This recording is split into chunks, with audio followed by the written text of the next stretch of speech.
নমস্কার, কেমন আছেন আপনারা সবাই? আম্মুর রান্নাবাটি চ্যানেলে আপনাদের সবাইকে স্বাগত। না, আজ আর কোনো রান্না নয়, আজকে নিয়ে এলাম একটা ছোট্ট kitchen tips. South Indian, north Indian, Bengali এরকম বলে কিছু কথা নেই। আজকাল ইডলি, ধোসা, সাম্বার খেতে সবাই ভালোবাসে, আর সবাই সেটা বাড়িতে তৈরিও করে থাকে। আর যেই জিনিসটা না হলে আমাদের সাউথ ইন্ডিয়ান ডিশ কিংবা অনেক ভালো খাবারেও টেস্টটা আসে না, সেটা হচ্ছে কারি পাতা।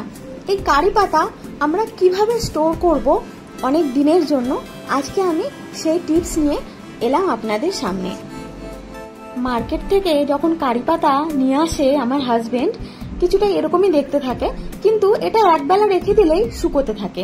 তো আমি কি করি, সব পাতাগুলো আগে বেছে নিই, একটু সময় বার করে পাতাগুলো বেছে নিই, কারণ মার্কেট থেকে আসার পরে এগুলোতে থাকে প্রচুর পোকা থাকে, আর তারপরে নোংরাও থাকে, যেহেতু এটা একটা গাছের পাতা সারাদিন বাইরেই থাকে, সেই জন্য প্রচুর নোংরাই থাকে। তাই জন্য আমি একটা বড় পাত্রে জল নিয়ে সেই জলের মধ্যে পাতাগুলো ছিঁড়ে ছিঁড়ে দিতে থাকবো। পাতাগুলো দিয়ে ভালো করে আমি এক দুবার একটু ভিজিয়ে রেখে ভালো করে নেড়ে নেড়ে ওটাকে ধুয়ে নেব। ধুয়ে একটা ঝুড়িতে জলটা ঝরিয়ে নেব, যাতে নোংরাটা পুরোটা বেরিয়ে যায় কারি পাতাগুলোর। এইভাবে আমি কারি পাতার জলটা পুরো ঝরিয়ে নেব। এইবার আমি এটাকে নিয়ে যাব রোদ্দুরে।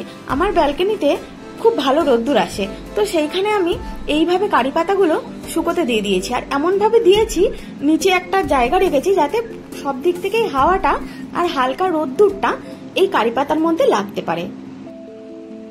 তারপর আমি কিছুক্ষণ পর পর, ধরুন 15-20 মিনিট পর গিয়ে আমি একটু পাতাগুলোকে উল্টে পাল্টে দিয়ে আসছিলাম, যাতে এর গা থেকে পুরো জলটা শুকিয়ে যায় আর পাতাগুলো এরকম গ্রিন থেকে যায়।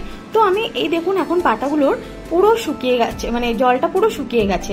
তো এটা সময় হয়ে গেছে, এবার আমি এটাকে স্টোর করব। ভালো করে শুকিয়ে নিতে হবে, কারণ যদি জল থাকে পাতাগুলো কিন্তু পচে উঠবে, আর ওর যে ফ্লেভারটা, যে গন্ধ কারি পাতার একটা, সেটা কিন্তু ছাড়বে না। আর একটা ছোট্ট টিপস দিয়ে রাখি, এই কারি পাতা কিন্তু চুলের জন্য খুব উপকারী। আপনারা যদি যে কোনো খাবারে কারি পাতা ইউজ করেন, এটা আপনাদের চুলের জন্য খুব উপকারী। তো আমি একটা কন্টেনার কিংবা এই ধরনের জিনিস, যেটা আমি অ্যামাজন থেকে কিনেছি, সেইটা আমি তার মধ্যে কারি পাতাটা রাখবো। আর যখন যেরকম দরকার পড়বে আমি অল্প অল্প বার করে বিভিন্ন চাটনি বা তরকারিতে ফোড়ন দেওয়ার সময় আমি এটাকে ইউজ করব। তো আজকের ভিডিও আপনাদের কেমন লাগলো জানাবেন। ভালো লাগলে একটা লাইক আর একটু সাবস্ক্রাইব করবেন, তাতে আমার খুব সাপোর্ট হবে আর আগে ভিডিও বানাবার এনকারেজমেন্ট পাবো।